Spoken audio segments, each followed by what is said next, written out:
Chapter 7. Rumble, rumble, crash! Kopaka's ice blade was up and ready as the rocky bluff exploded, but there was no time to dodge as enormous boulders rained down around him. "Watch out!" a voice cried from somewhere in the storm of stone. Kopaka lifted his shield, protecting himself as best he could. When the eruption of stones stopped, he found himself trapped between several huge boulders. Glancing up, he saw a figure about his own size gazing down at him, resting his weight on one of the large stones. The stranger wore a bronze-colored mask, and the eyes behind it were concerned and a bit sheepish. "Sorry about that," the stranger said. "I was practicing. Are you all right?" "I would be," Kopaka returned icily, "if you weren't standing on me." The stranger jumped back a few steps, then stretched out his arm. "Let me help you out." Kopaka was already pointing his ice blade at the nearest rock. He was annoyed that the stranger's sudden appearance had taken him by surprise, caught him with his defenses down. He would not make that mistake again.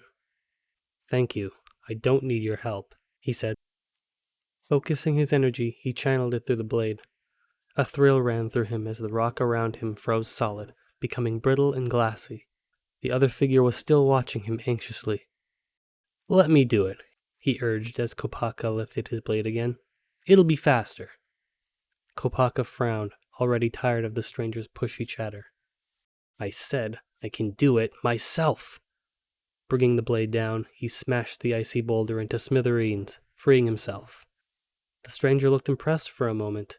Then he shrugged. "Yeah, well, you missed one," he said, kicking at one remaining boulder. Kopaka blinked as the huge stone went sailing off toward the horizon. Whoever this stranger was, he was strong, incredibly strong. Kopaka supposed that meant he had to be one of the other Toa that Turaga had mentioned. But Kopaka had no interest in meeting other Toa. Turning away from the stranger, he continued on his way. The Matoran had told him there was a mask at the top of this mountain. The place of far-seeing, they had called it. He meant to find that mask as soon as possible, but the stranger didn't get the message. "Hey," he called. "Wait! Are you a Toa? I've been looking for you. I'm Pohatu, Toa of Stone." Kopaka considered not answering. Maybe if he ignored this annoying Pohatu, he would go away, but it seemed unlikely. "Kopaka," he said brusquely. "Ice. And if you don't mind, I'm in the middle of something. See you later." He bent and effortlessly rode a slight dip in the ground, his feet sliding smoothly over the ice. He soon left Pohatu behind. But it turned out that the newcomer was not to be abandoned so easily. "Wait!" he called again, scrabbling up the hill. "Listen, I have a feeling we're both here for the same reason. Why not team up? It might make things easier." "I work alone." "By choice?" Pohatu returned quickly. "Or just because no one can stand you?" Kopaka almost smiled at that. Almost. This other Toa was irritating and far too chatty, but he also seemed to be quick-witted, and he was certainly strong. Perhaps he could come in handy after all, especially if they came across another of those huge vicious beasts that the Matoran called Rahi. "All right," Kopaka said after a long moment. "Come along. After all, I might need a mountain moved, or the island lifted." Pohatu chuckled. "Okay," he said. "So, where are we going anyway? Should we start looking for masks, or seek the other Toa first?" Kopaka pointed toward the peak rising just above them. Then he climbed on, not bothering to check whether Pohatu was following. A few minutes later, the two of them were standing at the peak of the mountain. Kopaka immediately spotted a mask lying in the snow. Pohatu saw it too. "Good work, brother," he said. "Go ahead, claim your prize." Kopaka nodded. The new Ko-Wahi looked gray and lifeless in the snow. Though it was the same size as his own mask, its shape was different. A helmet-like form, with angled eyes and 3 slashes in each cheek. The Ko-Wahi how, Kopaka thought, remembering what the Turaga had told him. The great mask of shielding. Kopaka bent to pick up the mask. He stared at it for a moment, then carefully placed it over his own mask. Immediately, a strange feeling overwhelmed him. as if a cushion of strength had settled in around him, protecting him from all harm. But what of his other powers? Did this new mask affect them? Kopaka called forth the power of his original mask, which gave him the ability to see through stone and snow to what lay beneath. Glancing down at the ground, he saw the icy snow, and then the raw, cold dirt underneath, and below that, a layer of rock crosscut with veins of minerals. The powers of the Mask of Vision are still mine to use. He was pleased. As he turned his gaze toward the south, his X-ray vision cut straight through the craggy bluffs to several bright spots of color far below in the foothills. Then he sighed. For a moment he was tempted to turn away, to ignore what he'd seen, but he realized he might as well face up to the inevitable. "We have to go," he told Pohatu abruptly, hating the thought of what was to come, but knowing there was no avoiding it. "Now." "Why?" "No questions." Kopaka was tired of all the conversation. "Just follow me." The two of them headed down the mountain, Pohatu skidding and slipping on the icy slopes. Kopaka forced himself to move slowly so the other Toa could keep up. They were about halfway down when there was an earth-shattering roar from somewhere just ahead of them. "Uh-oh," Pohatu said. "I don't like the sound of that." Before Kopaka could respond, a massive creature burst through a snowbank a short distance below where the Toa were standing, sending a shower of snow and ice shards out on all sides. Kopaka shielded his eyes, squinting at the enormous, snorting, puffing beast as it skidded to a stop just a few lengths away. "Is this what you were leading us toward?" Pohatu shouted, sounding dismayed. "No," Kopaka said grimly. The creature was like something out of a nightmare. Its red eyes gleamed with hate, and it pawed at the snowy ground with hoof-like feet, puffs of steam blowing from its nostrils. Twin horns twisted out of the sides of its enormous head. Pohatu said. "Do you think this big fellow is an ally or enemy?" Kopaka glanced at him, startled, then realized the other Toa was kidding.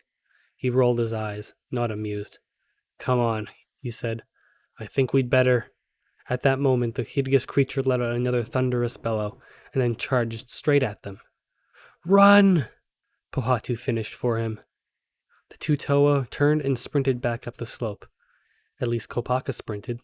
Pohatu tried to run, but lost his footing on the ice and went straight down, struggling to keep himself from sliding right back under the beast's charging hooves. Kopaka skidded to a stop, realizing the other Toa was in trouble.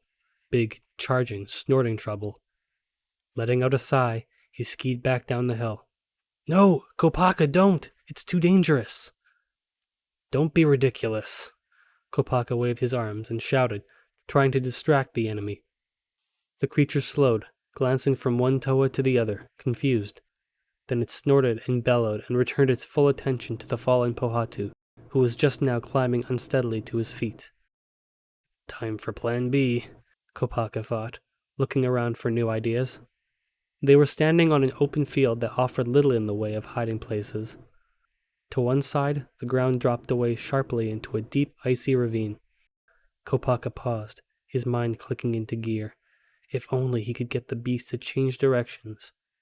There was just one problem. The creature was almost on top of Pohatu. 2 more leaps, and its horns would be buried in the other Toa's chest. There would be no time to explain. "You'll just have to go with it," Kopaka told himself grimly, already pushing off smoothly and gathering speed as he skied downhill toward the fallen Toa. If he doesn't, well... There was no sense worrying. "Here goes nothing," he muttered. Snort! The beast made another leap forward. It lowered its head, aiming its horns directly at Pohatu. Pohatu took a step backward, almost falling again as his foot hit an icy patch. Meanwhile, Kopaka skied toward him, gathering speed. This would be close. "Heads up!" he shouted, "and arms out!" Pohatu looked startled, but flung his arms out to his sides. Just as the creature lunged forward, snorting eagerly, Kopaka whizzed past and grabbed Pohatu around the chest. "Oof!" Pohatu grunted as Kopaka yanked him out of the beast's path just as it lunged forward and buried its horns in the snow. Kopaka wobbled, nearly losing his balance. "I have to straighten out," he thought. "Otherwise we'll never make it." Behind him, He could already hear the beast roaring with anger and charging after them. "Where are we going?" Pohatu panted. To Kopaka's relief, the stone Toa was hanging loosely in his arms, not struggling against his grip or trying to free himself. Kopaka couldn't have replied even if he'd wanted to. He was too busy willing his feet to obey him, in a desperate attempt to control the angle of their speedy downhill slide. It worked. Just 3 or 4 lengths from the ravine now, his feet finally settled smoothly into an upright position on the icy snow. He bent as low as he could without dragging Pohatu's legs in the snow. Now there was no turning back. "Hey!" Pohatu cried, suddenly looking forward and seeing the chasm directly in front of them.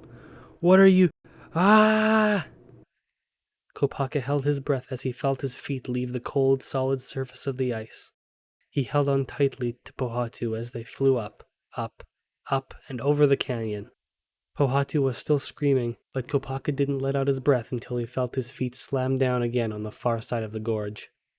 He teetered and threw himself to the side, allowing himself and Pohatu to pitch face first into the snow. "What the— Why did you do that?" Pohatu cried, spitting out a mouthful of snow. "You could have gotten us killed." "That's why." Kopaka had already turned to stare back at the ravine. He pointed, and Pohatu turned to look just in time to see the snorting, squealing creature skid down the ice and tumble head over hooves into the depths of the fissure. A furious bellow drifted up toward them. "Oh." Pohatu was silent for a moment. Then he grinned weakly. Thanks. Guess I owe you one, brother." Kopaka nodded. Then he crawled forward to the edge of the ravine, glancing down. The beast was still bellowing and struggling at the bottom, digging its hooves into the ice as it started to climb. "It will be able to climb out of there soon enough," Kopaka observed, watching as the beast leaped up to an icy ledge. "Not if I have anything to say about it," Pohatu replied. He climbed to his feet and strode toward the rocky cliff nearby. "You might want to step aside," he called over his shoulder as he began climbing hand over hand up the sheer rock face. Kopaka moved a little farther down the slope, keeping an eye on the edge of the gulch. That beast could come charging out of there at any moment. "Yee-haw!" Pohatu cried, drawing his foot back and then kicking at a huge chunk of the rock face. The solid stone cracked instantly, and an enormous boulder flew forward toward the fissure, disappearing over its edge. Pohatu moved on to another section of the bluff. Once again he aimed a mighty kick, sending a chunk of stone across the snowy ground and straight into the gorge. Kopaka watched with grudging admiration as Pohatu repeated the movement again and again. "Okay, this is too slow," Pohatu exclaimed. "Let's try something else." What was he up to now? Kopaka had no idea. A second later, Pohatu brought both fists down on the rock, and the cliff exploded into 1,000 shards of stone. Remembering his first meeting with Pohatu, Kopaka covered his head with his shield. A few pebbles bounced off of it, but the bulk of the explosion of stone showered down into the ravine with a deafening roar. "Whoa!" Pohatu shouted gleefully after the noise had subsided. "That was so cool! I mean, I was pretty sure it would work, but still." While he waited for the other Toa to rejoin him, Kopaka stepped forward and peered again over the edge of the chasm. The creature was buried up to its horns in the rocky mess that now filled nearly half of the deep canyon. Hearing Pohatu hurrying up beside him, Kopaka turned. "Nice work," he said. "It will be able to escape, but not for a long while." Pohatu glanced once more at the huge beast trapped below them. "That was close, though. What is that thing, anyway?" "Rahi," Kopaka told him, already turning to lead the way down the snowy slope. "That's what the Turaga said they're called. There are many species, all shapes and sizes. They're not very friendly." "No kidding!" Both Toa were silent for a few minutes as they climbed and skidded down the mountain, each buried in his own thoughts. Finally, Pohatu spoke again. "So, what did you see up there, anyway?" he asked. "From the peak, I mean." This time Kopaka decided to answer. "Strangers," he replied. "Beings of great power." They came back to the top of a steep hill. Standing in an open area below, 4 bright spots stood out against the drab background of snow and dirt. 4 figures. One a bright burning red, another blue as the sea, a third black as starless midnight, and the final one the same bright green as the leaves on the trees. Kopaka stared down at them. The other Toa. It had to be them. But are they allies? He murmured. Or enemies?